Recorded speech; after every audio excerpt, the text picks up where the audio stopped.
Quelqu'un, il veut résoudre une mida, un trait de caractère, la patience, la vérité, l'honnêteté, la joie, la foi, tout, tout, n'importe quel midot. Rabbi nous dit, tu ne peux pas t'occuper d'une mida, d'un trait de caractère, essayer de le résoudre. Pourquoi?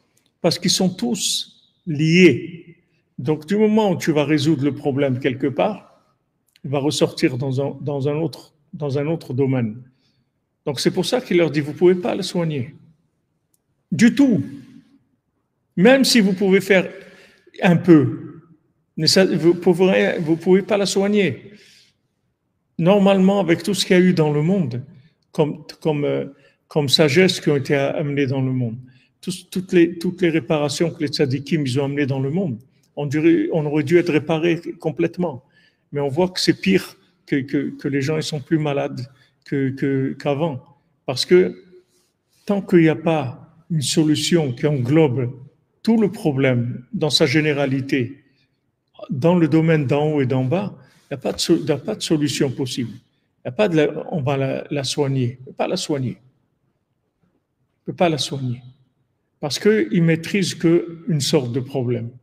Il faut résoudre le problème dans sa généralité. Donc quand Rabbeinu dit, voilà, le Tikkun HaKlali, c'est le remède général, ça résout tout. Parce que Rabbeinu l'a fait descendre dans le monde l'éveil, la prise de conscience de la valeur. Les psaumes, ils existaient avant la création du monde. David Amelech, il a révélé les psaumes. Mais David Amelech lui-même, il ne savait pas qu'il y avait le Tikkun HaKlali dans les psaumes. David Amelech lui-même, il ne savait pas. Peut-être il savait, il n'avait pas le droit d'en parler. Mais il ne savait pas. Rabbeinu est venu la révéler Tikkun HaKlali. Le remède général, le remède absolu à tout. Parce que ça va résoudre tous les dysphirotes, tous les points de vitalité qu'il y a dans le corps. Ça va tout connecter à Dieu. Qu'est-ce que c'est la mélodie? La mélodie, c'est la connexion avec Dieu. C'est ça la mélodie. C'est une mélodie. La mélodie, c'est fait pour connecter avec Dieu. C'est ça le but de la mélodie. C'est la connexion à Dieu. C'est ce qu'on appelle la joie. La joie, c'est le résultat de la connexion avec Dieu. Quand quelqu'un il est joyeux, c'est qu'il est connecté avec Dieu. C'est ça qui s'appelle la joie. Il n'y a pas d'autre joie. Il n'y a pas de joie qui vient du plaisir. La joie, ça vient de la connexion avec Dieu. C'est tout ça qui s'appelle la joie. Et comment on arrive à ça? Avec la mélodie. La mélodie, elle va enlever les impulsions vers la consommation et amener ces impulsions vers la racine. Rabbeinu explique que tous les plaisirs du monde, dans leur racine, c'est le plaisir de la connexion avec Dieu. C'est ça la racine de tous les plaisirs. Rabbeinu dit qu'un petit enfant, il est en train de jouer. Il a des jouets, il a son petit ballon, son train électrique, il joue. Maintenant, dès qu'il voit sa maman, il laisse tous les jouets et il va chez sa maman. Donc pourquoi maintenant il est en train de jouer? Parce qu'il n'a pas sa maman. Aime la bina, il n'a pas la bina. Alors il joue avec des choses, mais c'est des jouets. Donc, c'est pas sérieux. Il est en train de jouer parce qu'il n'a pas de connexion. Donc quand quelqu'un cherche le plaisir, en fait, qu'est-ce qu'il cherche? Il cherche Dieu. Mais comme il est frustré, alors il va aller vers des plaisirs qui sont des plaisirs matériels. Mais la vraie frustration, c'est le manque de connaissance de Dieu. C'est ça la vraie frustration. C'est pas quelqu'un qui va chercher dans ça ou dans ça ou dans ça. Quelqu'un il est attiré par ça, tel plaisir, tel plaisir. C'est pas qu'il est attiré par la consommation. La consommation, c'est juste le fait qu'il n'a pas trouvé la connexion avec Dieu, il n'a pas trouvé la bina, il n'a pas trouvé la déduction dans ce monde qui permet de connecter avec Dieu. Alors il prend un plaisir dans le côté matériel.